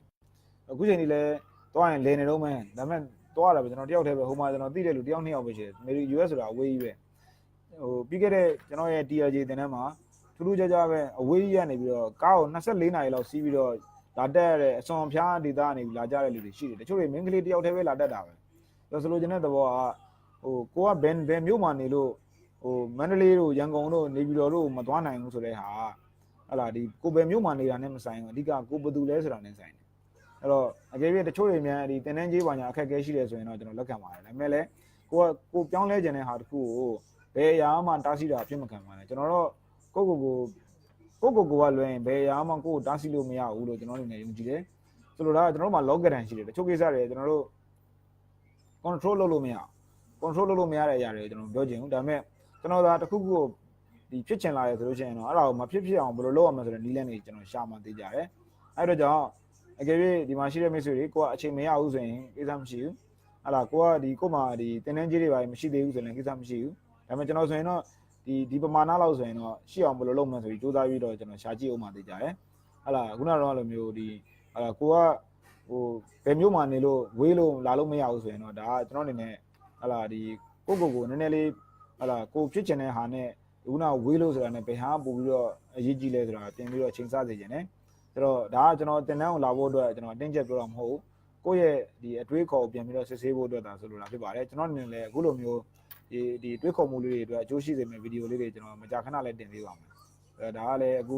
ဒီတချို့မလာနိုင်တဲ့သူတွေအတွက်ကောဘယ်သူမဆိုတော့ဖြစ်ပါတယ်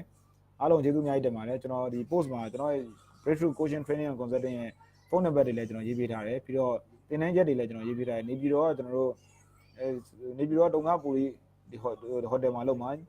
ရန်ကုန်ကတော့တော်ဝင်ဂါးလန်ဟိုတယ်မှာလုပ်မှာဖြစ်တယ်မန္တလေးကတော့ဒီကျွန်တော်တို့ဒီတရုတ်ဟိုပုံကြောင်းမှာလုပ်မှာပေါ့အဲ့မှာကျွန်တော်ဟိုဒါ breakthrough ဖုန်းဆက်ပါသူတို့အားလုံးအသေးစိတ်ပြပြပါလိမ့်မယ်အားလုံးကျေးဇူးအများကြီးတင်ပါတယ်ကျွန်တော်ဒီမှာကိုနိုင်ဝဲအောင်ပါကျွန်တော် business and executive coaching လုပ်တယ်ကျွန်တော်လူတွေကို one on one coaching ကျွန်တော်ပေးတယ်ပြီးတော့ကျန်တဲ့အချိန်မှာတော့ကျွန်တော် leadership training နဲ့ကျွန်တော် coaching တင်နေပေးပါတယ်အားလုံးကျေးဇူးအများကြီးတင်ပါတယ်အားလုံးပြောချင်စရာကောင်းတဲ့ညလေးဖြစ်ပါစေကျေးဇူးအများကြီးတင်ပါတယ်